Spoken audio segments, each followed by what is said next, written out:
En el nombre del Padre, y del Hijo, y del Espíritu Santo. Amén. Padre nuestro que estás en el cielo, santificado sea tu nombre.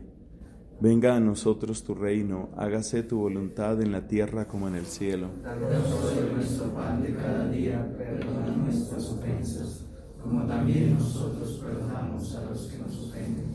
No nos dejes caer en la tentación y líbranos del mal. En el nombre del Padre, y del Hijo, y del Espíritu Santo. Amén.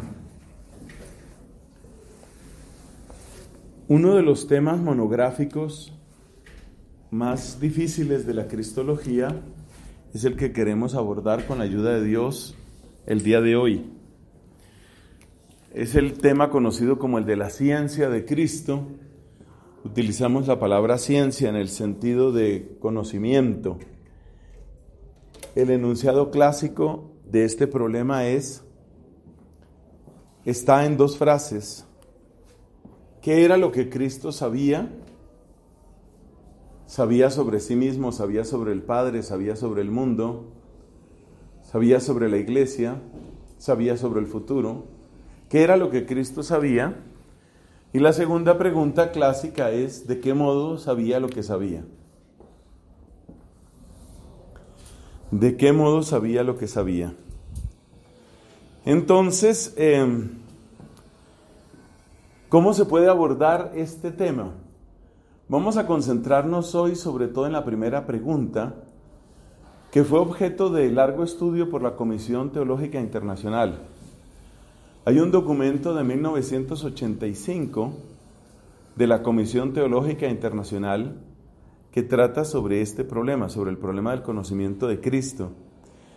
Y realmente lo que yo voy a exponer aquí está tomado prácticamente todo de lo que concluyó esta Comisión Teológica, de muy alto nivel, por supuesto. Recordemos que la Comisión Teológica Internacional presta asesoría al Papa en los temas más importantes y más urgentes del conocimiento teológico en el pueblo cristiano. Entre otras cosas, conviene recordar aquí este enunciado latino, escribirlo mejor. La primera pregunta es, quid scitur a Cristo? ¿Qué era sabido por Cristo? La segunda pregunta es, quo modo sit ille id quod sit? ¿De qué modo él sabe lo que sabe? Como digo, vamos a centrarnos fundamentalmente en la primera pregunta. ¿Qué es lo que él sabía? ¿Qué herramientas tiene uno para resolver una pregunta de esas? Calcedonia nos puso en una ruta de solución, pero que también es la ruta que agudiza el problema.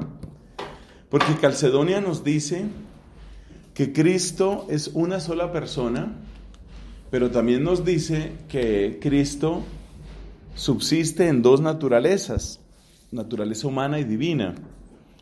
Las palabras claves de Calcedonia son que entre estas dos naturalezas no hay confusión, no hay mezcla, pero tampoco hay división. Si hubiera división, entonces tendría que darse lo que propuso Nestorio, tendría que haber dos yoes en Cristo. Si hubiera confusión, entonces alguna naturaleza tendría que absorber a la otra. Recordemos el problema de Eutiques. Eutiques dice que la naturaleza divina absorbe la naturaleza humana, como una gota que cae en el mar y que se disuelve, ya se vuelve mar. Entonces la naturaleza humana se absorbe en la naturaleza divina, según Eutiques. Ahí se da una mezcla o lo que Calcedonia llama confusión. Si por el contrario queremos quedarnos únicamente con la naturaleza humana, entonces vamos a caer en un adopcionismo. Entonces vamos a decir que Cristo era un ser humano que fue adoptado por la divinidad. O vamos a decir que Cristo fue simplemente un hombre admirable que tenía la unción de Dios. Y en este sentido Cristo no sería distinto de los profetas o no sería distinto de ningún gran santo. Por eso el enunciado de Calcedonia es muy importante. hay dos naturalezas sin división en contra del nestorianismo, sin confusión en contra del eutiquismo o el monofisismo y en contra del adopcionismo. Pero a la vez Calcedonia nos pone en un problema muy grave, porque al afirmar que hay una sola persona, estamos afirmando también que hay un solo sujeto. Se trata de un solo hypokeimenon, hay un solo sujeto. Y si hay un solo sujeto, hay un solo yo. Si hay un solo yo, entonces quiere decir que el que enuncia el verbo, por ejemplo, al decir yo sé, es uno solo. Pero el problema está en que el saber, el verbo saber, es muy diferente si lo miramos desde la humanidad y si lo miramos desde la divinidad.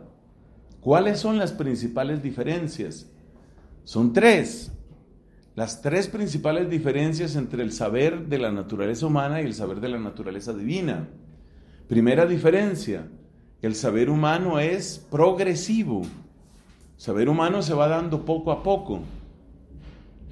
El saber divino es completo, instantáneo, intuitivo. En segundo lugar, el saber humano, nos damos cuenta que es un saber que está sujeto a la ignorancia y al error. Por supuesto, el saber divino no tiene estas características. No hay nada que Dios ignore y no hay nada en lo que Dios pueda equivocarse ni siquiera potencialmente. Entonces ahí tenemos una diferencia. La tercera gran diferencia es que el saber humano, por supuesto, empieza a partir de los sentidos. El saber divino no requiere de este conocimiento inmediato de los sentidos. Entonces hay muchas diferencias y por eso cuando preguntamos qué es lo que Cristo sabía, tenemos que afrontar estas grandes diferencias o contrastes entre el saber humano y el saber divino. El hecho de que haya estas diferencias también produce, o digamos es ocasión de una especie de herejía larvada o de herejías larvadas. Por ejemplo, uno puede caer en una especie de monofisismo larvado.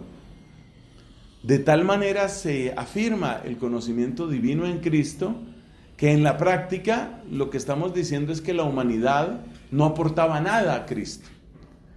Fíjate que hay un problema paralelo con otra de las facultades de Cristo, la voluntad. Efectivamente, la inteligencia y la voluntad pues son las grandes facultades y potencias del alma humana. No es de extrañar que controversias paralelas se den cuando hablamos de la humanidad, de la inteligencia humana y cuando hablamos de la voluntad humana. Recordemos lo que sucedió con respecto a la voluntad humana. El Concilio III de Constantinopla que se celebró a finales del siglo VII y que tiene entre sus figuras muy destacadas a Máximo el Confesor, aborda un problema muy parecido a este de la inteligencia, pero desde la voluntad, y es el problema de la libertad humana de Cristo. Efectivamente, la libertad humana existe, aporta la voluntad humana o no aporta la voluntad humana en Cristo. Porque si Cristo no tiene una verdadera voluntad humana, entonces, pues, podríamos decir que esa voluntad de Cristo no se parece en nada a la voluntad que yo tengo. Y ahí estaríamos de nuevo como en un monofisismo larvado. Es decir, si la libertad humana no existe en Cristo, si no hay voluntad propiamente humana en Cristo, entonces pues es evidente que tampoco se puede hablar de un mérito del sacrificio de Cristo, porque el mérito supone un acto voluntario que tiene como característica el ser arduo, el ser duro, el ser difícil, el ser improbable, y todo esto supone que en Cristo hay una libertad. El Concilio III de Constantinopla aborda esta cuestión y despeja toda duda con respecto al llamado monotelismo. El monotelismo se refiere precisamente a la voluntad, se refiere a si en Cristo hay una voluntad. Y lo que viene a afirmar el Tercer Concilio de Constantinopla año 680 y pico, si quiere lo buscan ahí mientras estamos aquí hablando para que quede grabada la fecha exacta. El Concilio III de Constantinopla lo que va a afirmar es que ese concilio, si tienes la cifra, 681. en el 681, muchas gracias. El Concilio III de Constantinopla lo que va a afirmar es que en Cristo hay una verdadera voluntad humana. Es decir, que en Cristo no se puede decir que la voluntad humana quedó absorbida en la voluntad divina. Fíjate que el monotelismo es como una especie de monofisismo larvado. Es como repetir el mismo esquema, ¿no? El monofisismo decía que toda la naturaleza humana quedó absorbida en la naturaleza divina. El monotelismo dice que en Cristo no había voluntad humana, sino que esa voluntad quedó completamente absorbida, completamente asumida en la voluntad divina. Pero el Concilio III de Constantinopla, ya me afirmaron aquí, me corrigieron en el año 681, afirma expresamente, no es ese el caso. Entonces, ese es el problema que nos planteamos. Ahí tenemos el planteamiento del problema sobre la voluntad humana de Cristo. Quiero comentar algo que es muy útil, o por lo menos a mí me ha resultado muy útil para abordar estas cuestiones. Téngase en cuenta que el verbo saber es distinto en Dios y en el hombre, estamos de acuerdo. Y téngase en cuenta que el verbo querer, propio de la voluntad, también es distinto en Dios y en el hombre. Efectivamente, así como mostrábamos antes las diferencias entre el saber humano y el saber divino, lo mismo se puede hacer con la voluntad. También podemos darnos cuenta que el querer, la voluntad nuestra, pues es una voluntad que es parcial, porque nosotros queremos el fin solo en la medida en que lo conocemos. El fin es oscuro para nosotros como seres humanos. Incluso el mejor intencionado de los santos, que dice yo quiero el cielo y quiero estar para siempre con Dios, no sabe exactamente lo que quiere. Realmente se cumple la palabra de Cristo. Ustedes no saben lo que están pidiendo. Uno no sabe realmente lo que quiere. Entonces la voluntad humana está marcada por la ignorancia. La voluntad humana está marcada por muchas veces la concupiscencia. La voluntad humana está marcada pues por fallas y por incoherencias y pecados, que a veces son sumamente leves y que otras veces pueden ser muy graves. Bueno, sabiendo que tanto el conocer como el querer son distintos en la naturaleza humana y en la naturaleza divina, hay algo que es muy importante aquí, y es que el ser del hombre, es decir, del ser humano, el ser del hombre es un ser en proceso. Ojo con este dato, es un ser en proceso. Es decir, que yo a la vez soy y estoy siendo. Soy y estoy siendo. Y eso quiere decir que en la naturaleza humana están unidas estas dos maneras de ver el ser. Yo soy y estoy siendo. Entonces, por ejemplo, cuando se dice que yo soy hombre, que yo soy un ser humano, ahí hay una afirmación que es válida en el presente.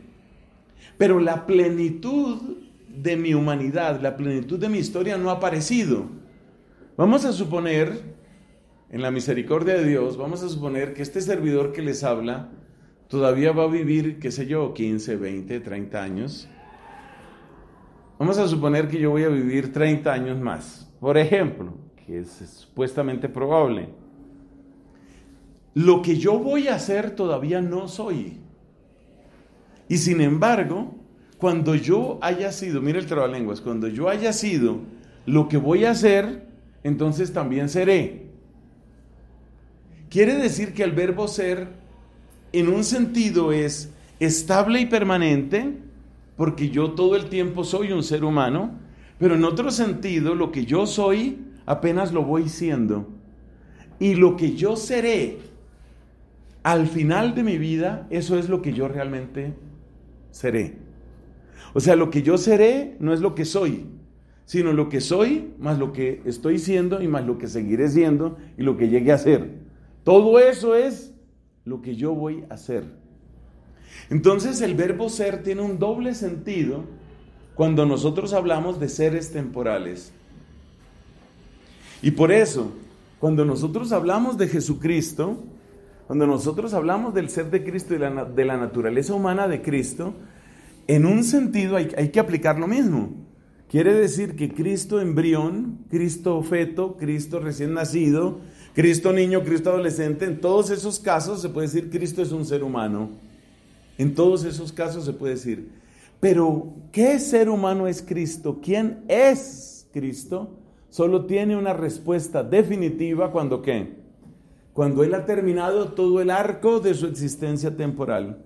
Lo mismo que solo se podrá decir ¿quién soy yo realmente? Cuando yo haya terminado de ser. Así también el ser humano de Cristo, la humanidad de Jesucristo, solamente puede considerarse en el momento en el que Cristo ha terminado su existencia temporal. Con esto, ¿qué queremos decir? Queremos decir que en su naturaleza humana, ver a Cristo mientras está haciendo, que es un ejercicio para nosotros en la imaginación, porque no podemos viajar en el tiempo. Cuando vemos a Cristo que está haciendo, ese Cristo que está haciendo todavía no es todo lo que Cristo es. Esa frase yo creo que aclara muchas cosas. Cuando con la imaginación vemos al Cristo que está haciendo, todavía no vemos todo lo que Cristo es en su naturaleza. ¿En su naturaleza qué? En su naturaleza humana. Por supuesto, en su naturaleza divina, pues no hay un cambio temporal. Si nosotros afirmamos que el ser de Cristo, precisamente por ser temporal, que el ser de Cristo a la vez es y está haciendo, o estaba haciendo, porque obviamente pues ya Él terminó su arco de existencia temporal. Cuando nosotros decimos que Cristo es y está haciendo, si eso vale para el ser, eso vale para todo verbo que brota del ser. Entonces, eso quiere decir que cualquier pregunta sobre el saber de Cristo, yo tengo que hacerle el mismo tratamiento. Una cosa es, ¿qué puedo decir del saber de Cristo a los 3 años? Y otra cosa es, ¿qué puedo decir del saber de Cristo a los 30 años? Y otra cosa es, ¿qué puedo decir del saber de Cristo cuando Cristo ha completado su existencia temporal? Esto es importante, porque una pregunta sobre el saber de Cristo, cuando se limita a una rendija estrecha en el tiempo, por ejemplo, ¿qué sabía Cristo a los 2 años y 1 día? Cuando yo tomo exactamente ese momento, tengo que saber que al hablar así del saber de Cristo, estoy utilizando el verbo saber de una manera incompleta. Porque el saber de Cristo, que depende del ser, también ha tenido su propio arco, de manera que el saber de Cristo solo tiene sentido, preguntar por el saber de Cristo solo tiene sentido a la luz del conjunto de su existencia. Esto que les acabo de decir es la introducción, y no podemos ver más, no vamos a poder ver más, es la introducción a la segunda pregunta. Quo modo sit ille id quod Quo modo sit Christus id quod ¿De qué modo sabe Cristo aquello que sabe? Entonces, la respuesta es que el verbo shire, que es el verbo que está en ciencia y todo aquello, la respuesta es que el verbo shire yo lo tengo que interpretar a la vez como una realidad que se cumple en el tiempo y como una realidad que solo es plena y que solo se justifica como pregunta completa cuando Cristo termina. Cuando Cristo termina toda su existencia, solo ahí está completa la humanidad de Cristo. Entonces, de algún modo la humanidad de Cristo está incompleta.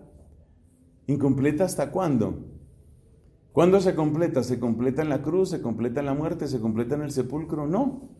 Se completa en la resurrección, porque la humanidad de Cristo es exactamente la humanidad resucitada. De modo que al preguntarme por el saber de Cristo, si yo quiero llevar la pregunta hasta su última consecuencia, no tengo que preguntarme qué sabía Él a los 2 años y 1 día, o qué sabía a los 24 años, 3 meses, 5 horas, sino tengo que preguntarme ¿Qué sabe el resucitado? Esa sería la pregunta. Esa es la pregunta que nosotros podemos responder, porque cualquier otro uso del verbo saber es un uso incompleto. Es lo mismo que si yo tomo una foto de lo que usted es hoy y yo digo, ¿usted es esto? No, no señor. Esto es lo que yo he sido. ¿Cierto? Al hacer cualquier corte temporal, yo lo que puedo decir, esto es lo que yo he sido hasta este momento. Pero lo que va a suceder es muy distinto. Y en los casos, especialmente en los casos en los que opera la gracia, las sorpresas son impresionantes. Pues hablábamos sobre la obra de la gracia en la otra clase donde estuvo también Oscar, que le toca muchas horas.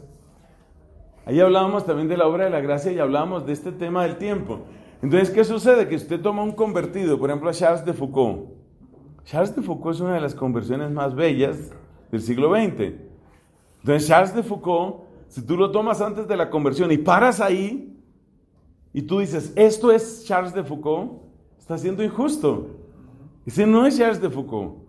Toca ver la conversión, toca ver la vocación religiosa y monástica, toca ver su vida en el desierto, toca ver su muerte ofrecida. Solo cuando yo miro todo eso puedo decir, ese es Charles de Foucault. Entonces el verbo ser tiene un uso muy particular cuando nosotros entramos en la naturaleza humana, lo cual por cierto es muy liberador, porque eso significa que cada uno de nosotros pues está siendo.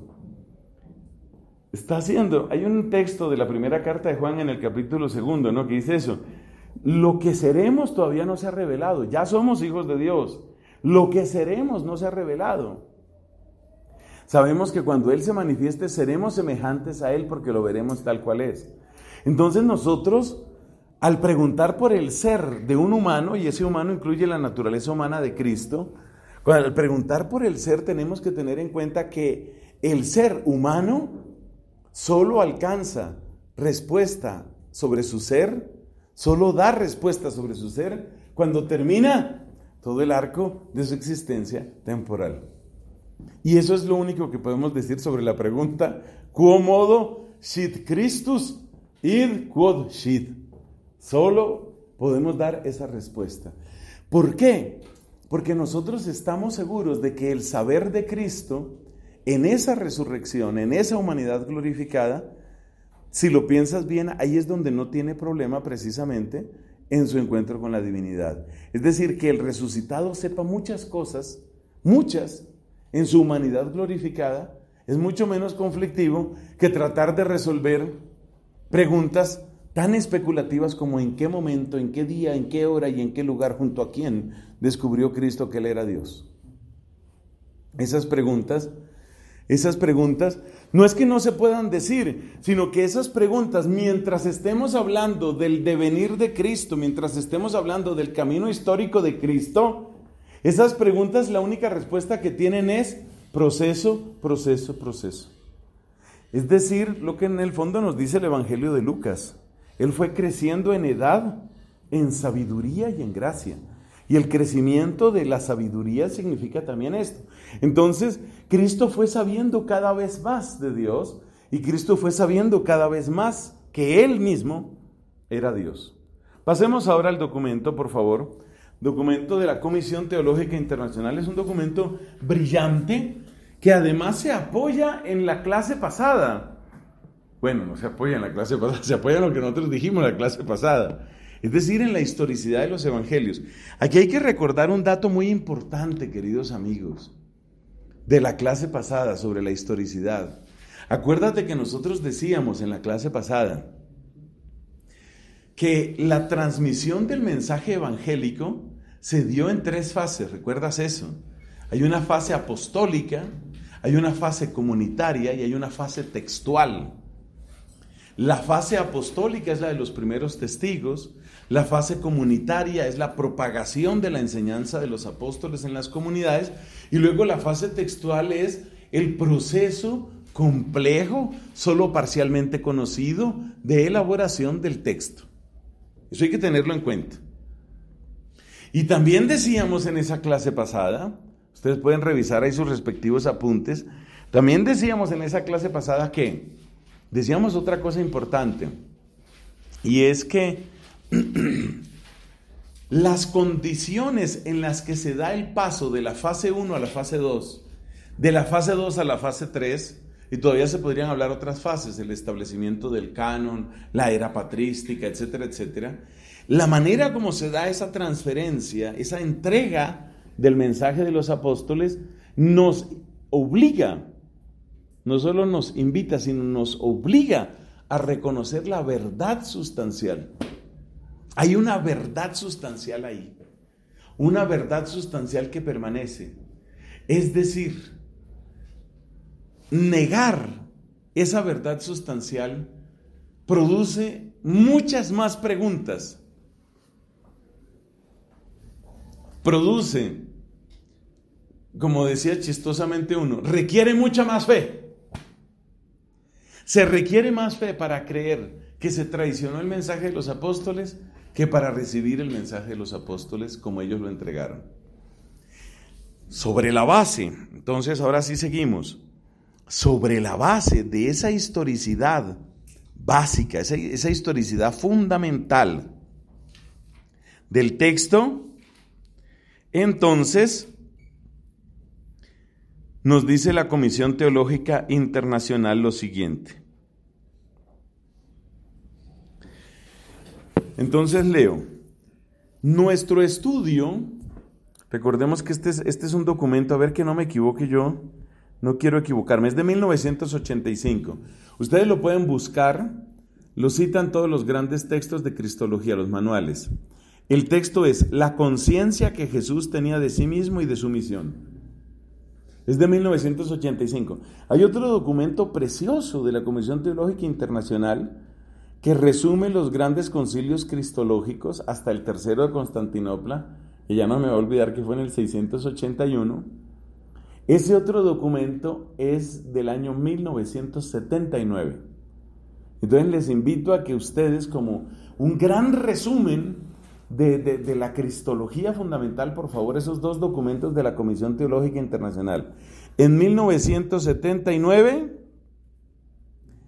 ¿cómo se llama el de 1979? Mire, le voy a dar aquí el título. Se llama Cuestiones Selectas de Cristología. Fue promulgado en 1979. Ese es el documento, ese es el primer documento, pero a ese no nos referimos hoy aquí, sino que nos referimos al documento de 1985 que se llama La conciencia que Jesús tenía de sí mismo y de su misión.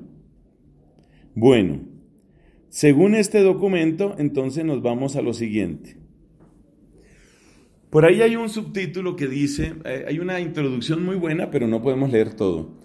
Luego aparece un subtítulo que dice proposiciones y comentarios. Este documento, 1985, ya no le repito más, 1985, Comisión Teológica Internacional, este documento tiene lo que llaman ellos 4 proposiciones. Esas 4 proposiciones son como las 4 grandes conclusiones a las que llega este equipo de teólogos, que probablemente en ese momento era lo mejor con lo que podía contar la Iglesia Católica en esa época, en ese año.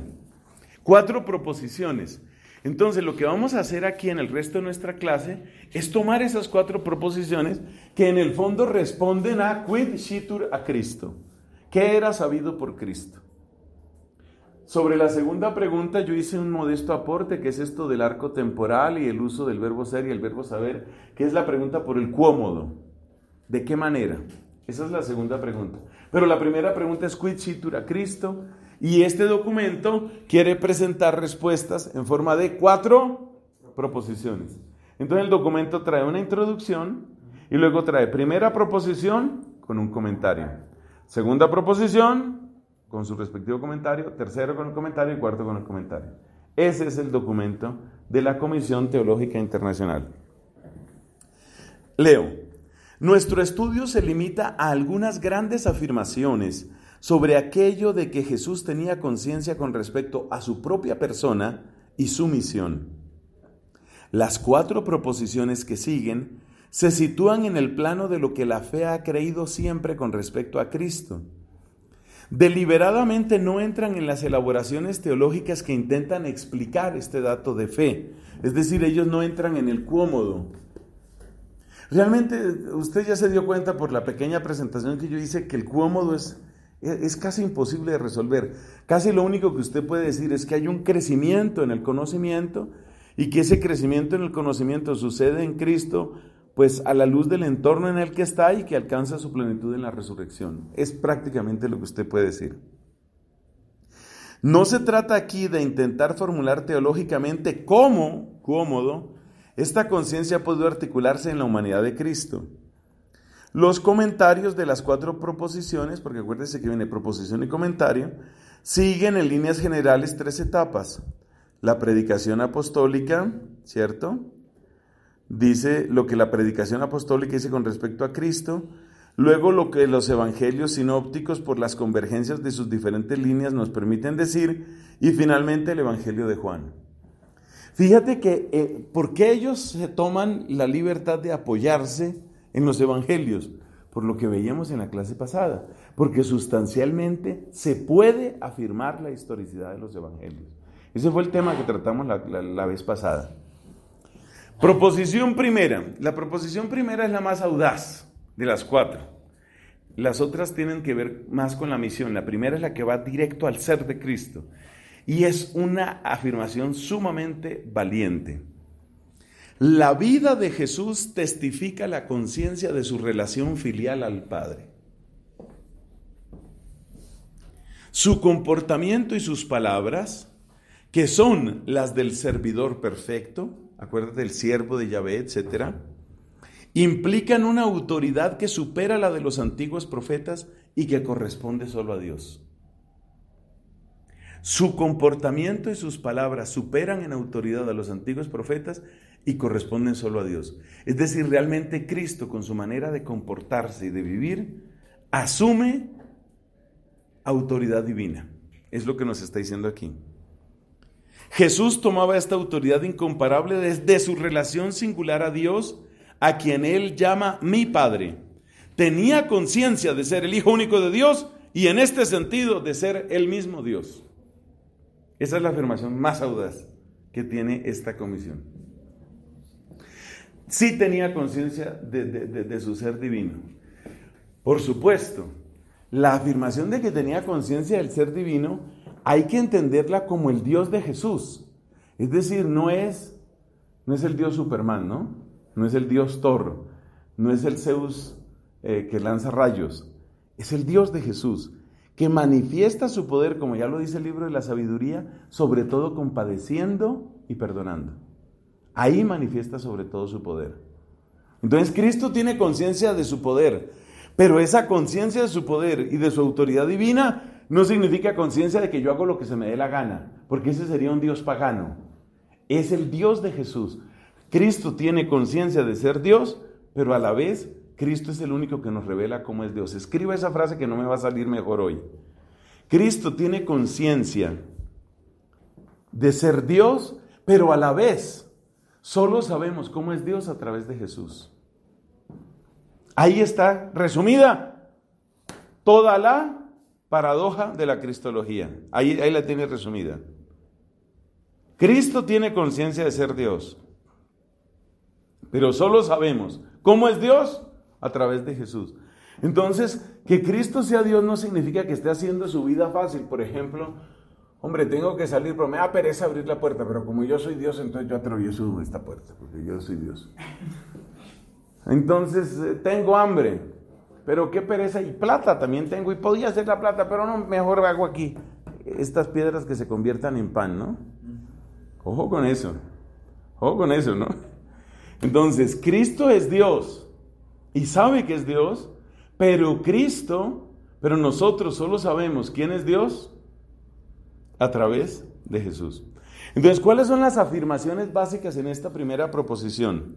La primera es, Cristo sabe de su relación filial al Padre. Aquí utilizan relación a.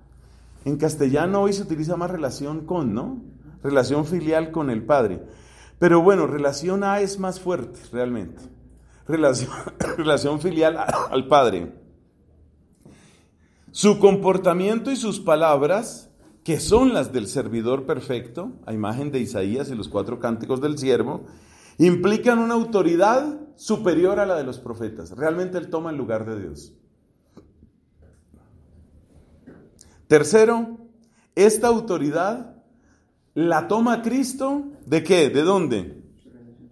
De su relación singular a Dios. De su relación singular a Dios. Y, por consiguiente, tiene conciencia de ser el Hijo único de Dios, o sea, ser Hijo de Dios de una manera única, y esa manera única que capta, que contiene, que hace presente todo el ser de Dios, solo es pensable si él mismo sabe que es Dios. Comentario. Entonces el comentario nos va a presentar, ¿qué es lo que nos va a presentar? La predicación apostólica, los sinópticos y San Juan. Acuérdense que así van los comentarios. Entonces, comentario. La predicación apostólica pospascual que proclama a Jesús como Hijo y como Hijo de Dios no es el resultado de un desarrollo tardío en la iglesia primitiva. Acuérdense que todos los que van a atacar la cristología van a tomar las 3 fases que hablamos en la clase pasada. Fase apostólica, fase comunitaria, fase redaccional. Y van a tratar de estirar al máximo para decir que la fase comunitaria, por ejemplo, fue tan larga, pero tan larga, que por allá al final llegaron a la conclusión de que era Dios. No. Está la afirmación de Cristo como Hijo de Dios, está en el corazón de las más antiguas formulaciones del querigma, confesiones de fe o himnos. Por ejemplo, en Romanos 1:3, constituido Hijo de Dios con poder, dice Romanos 1:3. Filipenses 2:6, no tuvo codicia, rápina, se me queda la palabra latina, no tuvo rápina, no tuvo codicia, no retuvo ávidamente el ser igual a Dios. Y eso es Filipenses 2:6. Entonces, decir que es una elaboración tardía es muy difícil. Además, recuerde lo que decíamos en la clase pasada.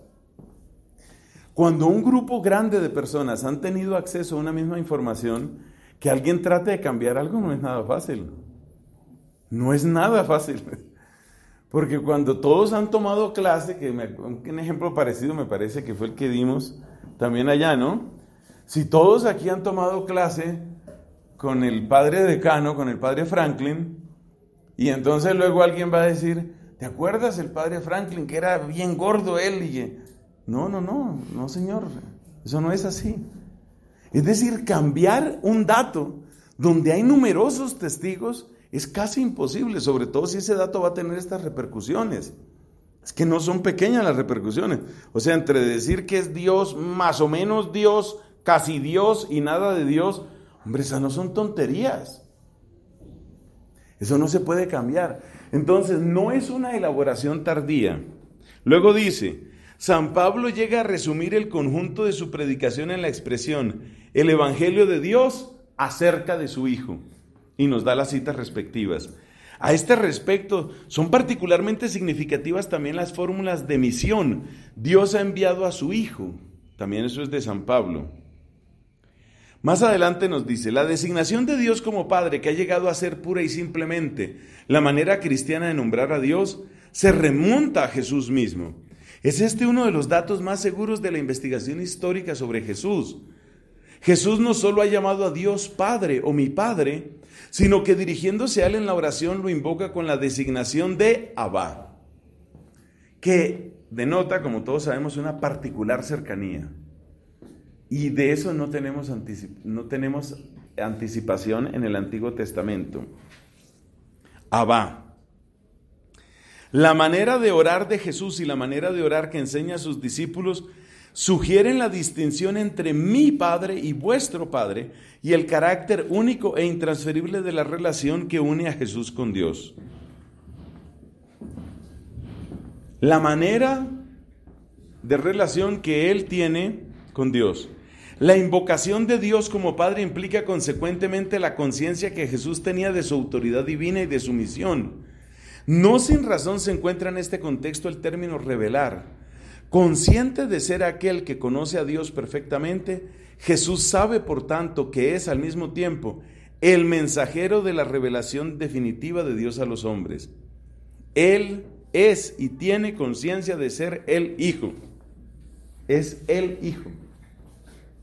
Acuérdate, por ejemplo, esa parábola que creo que la citan aquí. Puede ser alguien que busque, mientras sigo hablando, alguien que busque Marcos 12:6, por favor. Ese texto me interesa. Ese texto es importante, porque te vas a encontrar con que Jesús en algunas oportunidades se refiere específicamente al Hijo. Y el Hijo no es uno más de los enviados. Marcos 12:6. ¿Qué nos dice? Le quedaba uno, su hijo querido, y lo envió en último término. Ese es el texto. Es la parábola de los viñadores asesinos. Exactamente ahí quería llegar. Entonces fíjate cómo los otros enviados son los otros enviados. Pero hay uno que es como dicen en inglés, el one and only, ¿no? Ese es el único, ese es el verdadero, ese es el mero, ese es el Hijo. Le quedaba uno, ese es el propio. Y a ese también lo envía. Entonces hay una distinción. O sea que Cristo tiene conciencia de que su manera de ser Hijo es completamente única. Ese es el argumento. A causa de esta conciencia, Jesús habla y actúa con una autoridad que corresponde propiamente solo a Dios. Esto lo desarrolla el Papa Ratzinger, que no escribe ahí como Papa, él mismo lo dice, sino como teólogo, Joseph Ratzinger, en su obra Jesús de Nazaret. La actitud de los hombres con respecto a Él es lo que decide la salvación eterna.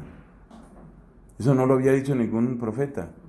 O sea, lo que usted haga conmigo define si usted se salva o se condena. Estás tomando el lugar de Dios. Y eso hace Cristo. Mira otro. Cristo llama a su seguimiento y para seguirle es necesario amarle más que a los padres, ponerle por encima de todos los bienes terrenales. De hecho, pues él dice, el que quiera seguirme y no me ame más que a su padre y a su madre, a su hijo, a su mujer, a su todo, estás tomando el lugar de Dios. O sea, realmente Cristo en su comportamiento toma el lugar de Dios. O sea, claramente tiene conciencia de lo que está pidiendo. Dice aquí, habla como legislador soberano, Sermón de la Montaña, pero yo os digo. Se coloca por encima de los profetas y los reyes, Mateo 12:41, profetas y reyes quisieron ver mi día. No hay otro maestro más que él, todo pasará salvo su palabra. Pero les faltó una buenísima, que la trae Ratzinger, que es cuando él se declara Señor del sábado. Eso es impresionante, que Cristo se declare Señor del sábado, eso impacta muchísimo. La conclusión, pues, de esta primera proposición es, incluso desde el punto de vista histórico, está bien fundado afirmar que la proclamación apostólica primitiva de Jesús como Hijo de Dios está fundada sobre la conciencia misma de Jesús de ser el Hijo y el enviado del Padre. Proposición segunda. La primera era la más fuerte. La proposición segunda, sin embargo, nos interesa mucho porque es la que tiene que ver con la misión básica de Cristo, o sea, ¿qué vino a hacer Cristo aquí? Se lee de la siguiente manera, mis queridos amigos. Jesús conocía el fin de su misión, anunciar el reino de Dios y hacerlo presente en su persona, sus actos y sus palabras, para que el mundo sea reconciliado con Dios y renovado. Ha aceptado libremente la voluntad del Padre, dar su vida para la salvación de todos los hombres. Se sabía enviado por el Padre para servir y para dar su vida por la muchedumbre. Entonces, ¿qué quiere decir eso? Pues quiere decir que la misión de Cristo, lo fundamental de la misión de Cristo, era conocido por Cristo. Acuérdese que estamos con este tema, ¿no? La ciencia de Cristo. Entonces, lo fundamental de la misión de Cristo era conocido por Cristo. La misión no lo toma Él por asalto ni por sorpresa. La misión no es algo que se le impone como una especie de obligación extrínseca motivada por las circunstancias, por las aspiraciones del pueblo, por las fuerzas políticas o sociales de la época. Es algo que proviene de su íntima, de su absolutamente única relación con el Padre. Comentario. La predicación apostólica de la filiación divina de Cristo implica igual e inseparablemente una significación soteriológica. Lo que hemos venido diciendo desde el principio del vínculo entre soteriología y cristología. En efecto, el envío, la venida de Jesús en la carne bajo la ley, su abajamiento, apuntan a nuestro levantamiento, a hacernos justos y enriquecernos, a ser de nosotros hijos por el Espíritu. Tal participación en la filiación divina de Jesús, que se realiza en la fe viva y se expresa particularmente en la oración de los cristianos al Padre, supone la conciencia que Jesús mismo tiene de ser hijo. Toda la predicación apostólica reposa sobre la persuasión de que Jesús sabía que Él era el Hijo, el enviado del Padre. Bueno, aquí aparece una palabra nueva, que es la palabra enviado. ¿Enviado qué quiere decir? Que Él, pues lo que aparece en el Evangelio de Juan, nos lo va a decir después este mismo texto, que Jesús no obra por cuenta propia, que en Él hay una obediencia filial, una perfecta obediencia filial de amor al Padre. La conciencia que Jesús posee de su relación filial singular a su Padre es el fundamento y el presupuesto de su misión. A la inversa, se puede de su misión inferir su conciencia. Según los sinópticos, Jesús se había enviado para anunciar la buena nueva del reino de Dios. Para esto ha salido y venido. A través de su misión a favor de los hombres, se puede al mismo tiempo descubrir a aquel del que Él es el enviado. En gestos y palabras, Jesús ha manifestado el fin de su vida, que es llamar a los pecadores, buscar y salvar lo que estaba perdido, no abolir la ley, sino llevarla a cumplimiento, traer la espada de la decisión, echar fuego sobre la tierra. Jesús se sabe venido, no para ser servido, sino para servir y para dar su vida en rescate por la muchedumbre. Entonces, la muerte de Cristo no es un accidente que sucede al final, sino es algo de lo que Él tiene conciencia. Se trata de un dar la vida. Se trata de dar la vida. Mire como lo explica aquí lo que yo traté de decir antes. La misión recibida del Padre no se le impone exteriormente. Le es propia hasta el punto de coincidir con todo su ser. Ella es toda su vida, su alimento. Ya esto es del Evangelio de Juan. Ella es toda su vida, su alimento. No busca más que esa voluntad, porque la voluntad de aquel que lo ha enviado es toda su voluntad. Sus palabras son las palabras del Padre, sus obras son las obras del Padre. De manera que puede decir, quien me ha visto al Padre. Entonces fíjate cómo la misión de Cristo que implica dos cosas grandes, muchas, pero dos cosas grandes. Primera, que su misión proviene de su unión con el Padre, no de las circunstancias. Y segundo, que en esa misión se revela quién es el Padre. Sabemos del Padre por Jesucristo. Sin Cristo no sabríamos. Pero aquí viene un punto muy interesante, que es el 2.4. Si Cristo se sabe enviado, Cristo tiene conciencia de su preexistencia. Esto es cristología pura y dura. Si Cristo se sabe enviado por el Padre, Cristo tiene conciencia de su preexistencia. La misión temporal no es separable de la procesión eterna. Es su prolongación. Esta frase me parece muy feliz.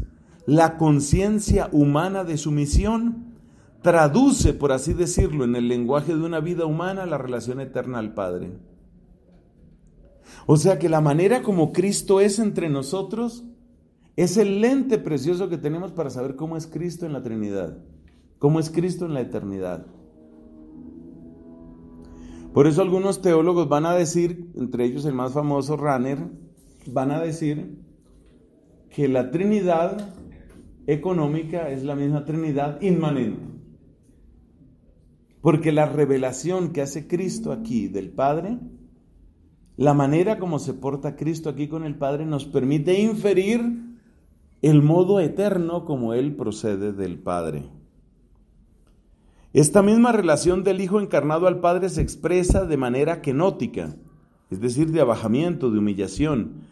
Para poder realizar la obediencia perfecta, Jesús renuncia libremente a todo lo que podría entorpecer esta actitud. No quiere, por ejemplo, servirse de las legiones de ángeles que podría tener. Quiere crecer como un hombre en sabiduría, en edad y en gracia. Aprende la obediencia. La carta a los Hebreos dice: aprendió sufriendo a obedecer. Afronta las tentaciones, sufre. Esto no es incompatible con las afirmaciones de que Jesús sabe todo, que el Padre le ha mostrado todo lo que hace. Si estas afirmaciones se comprenden en el sentido de que Jesús recibe de su Padre todo lo que le permite cumplir su obra de revelación y de redención universal. Esa frase es el cómodo. Le repito esa frase que es muy densa. Es lo que tiene que ver, ¿te acuerdas lo que decía antes de el ser temporal, el ser que se completa cuando termina el tiempo? Entonces, ¿cómo se puede decir que Cristo sabe todo? ¿Y cómo se puede decir que Cristo, esta otra expresión, que el Padre le ha mostrado todo lo que hace? ¿Cómo se puede afirmar eso y al mismo tiempo afirmar que crecía en edad, sabiduría y gracia? Respuesta: se comprende en el sentido de que Jesús recibe de su Padre todo lo que le permite cumplir su obra de revelación y de redención universal. De modo que Cristo, efectivamente, hay un crecimiento en Cristo. El pleno saber de Cristo solo lo podemos encontrar en la resurrección desde el punto de vista de la naturaleza humana. Bueno, entonces esa es la segunda proposición. ¿Qué es la novedad de esta segunda proposición? Que Cristo es el enviado, que no son las circunstancias las que le imponen el fin de su vida y que por consiguiente Cristo sabe de su preexistencia. Cristo sabe que es eterno, Cristo sabe de su preexistencia.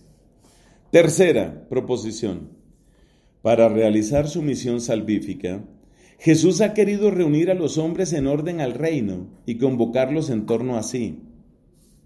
En orden a este designio, Jesús ha realizado actos concretos, cuya única interpretación posible, tomados en su conjunto, es la preparación de la iglesia, que será definitivamente constituida en los acontecimientos de Pascua y Pentecostés. Es, por tanto, necesario decir que Jesús ha querido fundar la iglesia, que es uno de los temas discutidos en cristologías recientes. Hay una frase que es sumamente catchy, dicen en inglés, ¿no? Una frase que se le quedan a uno, ¿no? Y esa frase es: Cristo quería el reino y llegó la iglesia, ¿no? Como quien dice que la iglesia es ahí como una especie de un reemplacito, ¿no? Un reemplacito. Como el que quería ser papa llegó a sacristán, más o menos. Entonces Cristo quería el reino de paz, de justicia, de solidaridad, de igualdad. Y lo que apareció fue la iglesia. Una cantidad de gente ahí con estolas, con ritos, con sacramentos, con derecho canónico, rota romana. Eso fue lo que quedó. Es necesario decir que Jesús ha querido fundar la iglesia. Te vuelvo a leer esa proposición porque es muy interesante. Es decir, en el conocer y en la intención de Cristo está la fundación de la iglesia. Para realizar su misión salvífica, Jesús ha querido reunir a los hombres en orden al reino y convocarlos en torno a sí. En orden a este designio, Jesús ha realizado actos concretos, cuya única interpretación posible, tomados en su conjunto, es la preparación de la iglesia. Claro, la iglesia será definitivamente constituida con la Pascua y Pentecostés. ¿De qué actos concretos habla ahí? ¿Cuáles serán esos actos concretos? Hombre, por ejemplo, elegir a los apóstoles. Cuando elige a los apóstoles, ¿eso para qué era? ¿Para qué elige a los apóstoles? Hombre, eligió a los apóstoles porque se trataba de que hubiera una extensión en los milagros y en la propagación de la enseñanza y tal. Pero es que la preparación que da a los apóstoles no es para una misión tan cortica. Y luego la misión que da a los apóstoles después de resucitar no es para algo corto. Entonces la elección de los apóstoles no es para algo provisional, es para algo permanente. Es decir, la iglesia como institución puede caer en idolatría de sí misma. ¿Estamos de acuerdo? Tristemente, la iglesia puede caer en un eclesiocentrismo, denunciado por el Papa Francisco muchas veces. La iglesia se convierte en un fin para sí misma. El eclesiocentrismo tiene su expresión más frecuente y la más dañina también en el clericalismo. Lo único que interesa es guardar nuestros privilegios, buscar nuestro honor, nuestras ventajas, nosotros los clérigos. Pero un momento, el hecho de que el aspecto institucional de la iglesia se pueda corromper no quiere decir que se tenga que corromper. Escriba esa frase que le conviene. El hecho de que el aspecto institucional de la iglesia se pueda corromper no significa que se tenga que corromper. Más bien lo que significa es que corresponde a nosotros, todos, a ti también, a mí, nos corresponde como iglesia ser cuidadosos para no caer en el, ¿cómo se llama? Eclesiocentrismo o en el clericalismo. Entonces, ¿se puede caer en excesos? Claro que sí. Le voy a dar un ejemplo que no tiene que ver con esto. Un varón puede caer en una cosa que se llama machismo. El machismo es detestable. El machismo destruye a la mujer, fractura a la familia y no le hace bien al hombre. Pero el hecho de que el hombre pueda caer en el machismo no significa que un hombre no pueda y deba ser masculino.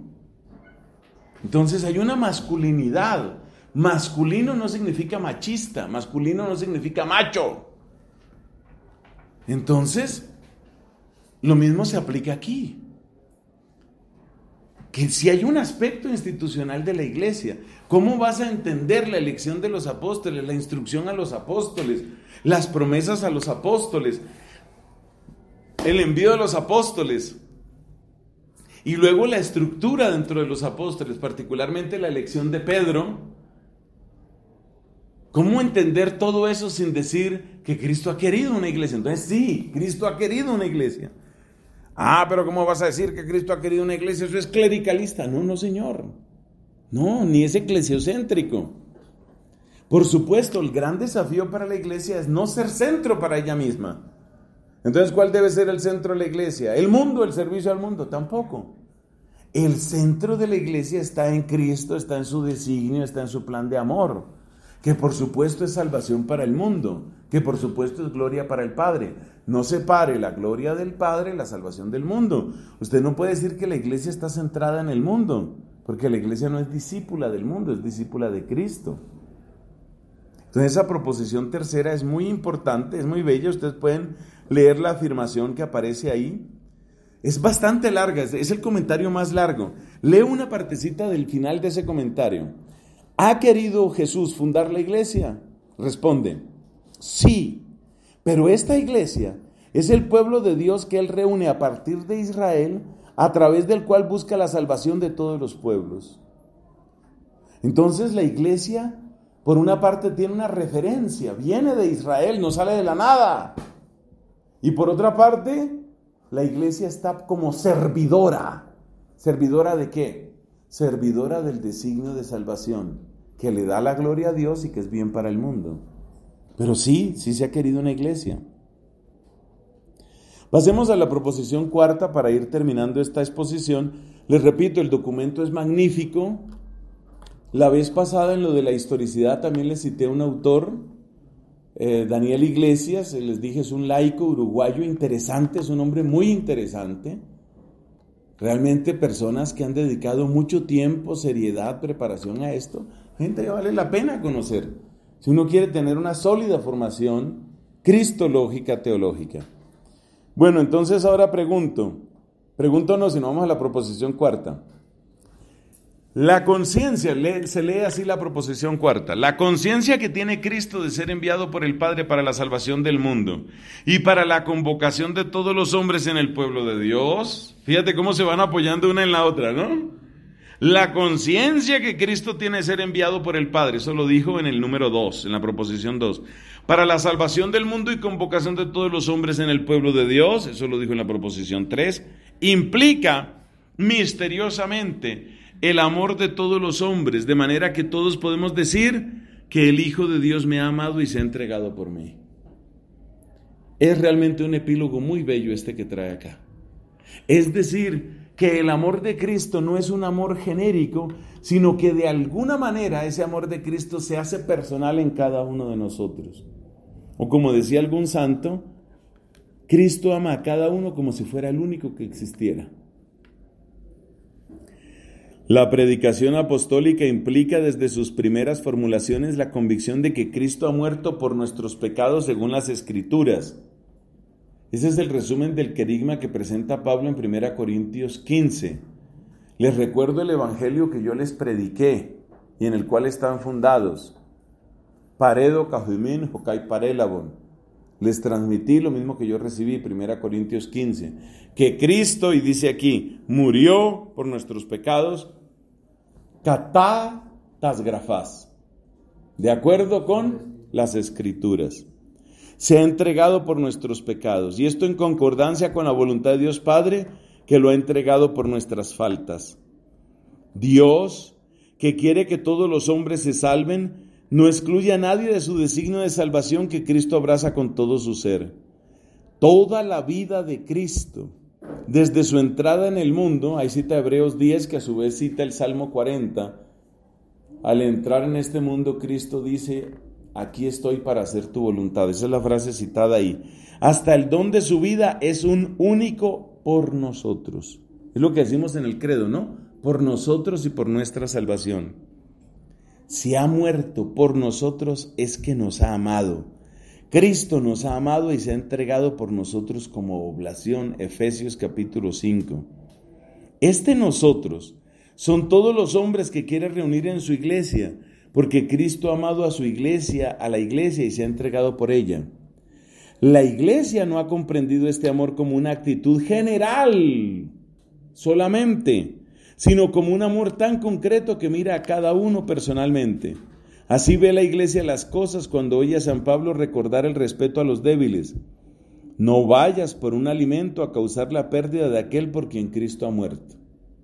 O sea que cada persona, incluso el más pequeñito, el que a ojos del mundo puede ser el más despreciable, no señor, es objeto directo del amor de Cristo y en este sentido es conocido por Cristo.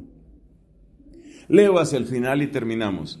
En el corazón de nuestra fe se encuentra este misterio, la inclusión de todos los hombres en este amor eterno con que Dios ha amado al mundo hasta dar a su propio Hijo. He aquí, en lo que hemos conocido el amor, Él, es decir, Cristo, ha dado su vida por nosotros. El buen pastor da su vida por sus ovejas, las conoce y las llama a cada una por su nombre.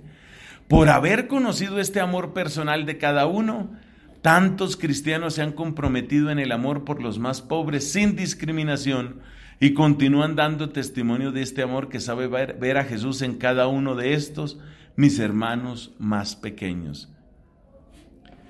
Bueno, esa es la presentación que les puedo hacer de este precioso documento, Comisión Teológica Internacional, año 1985, que nos muestra los datos fundamentales de lo que Cristo conocía.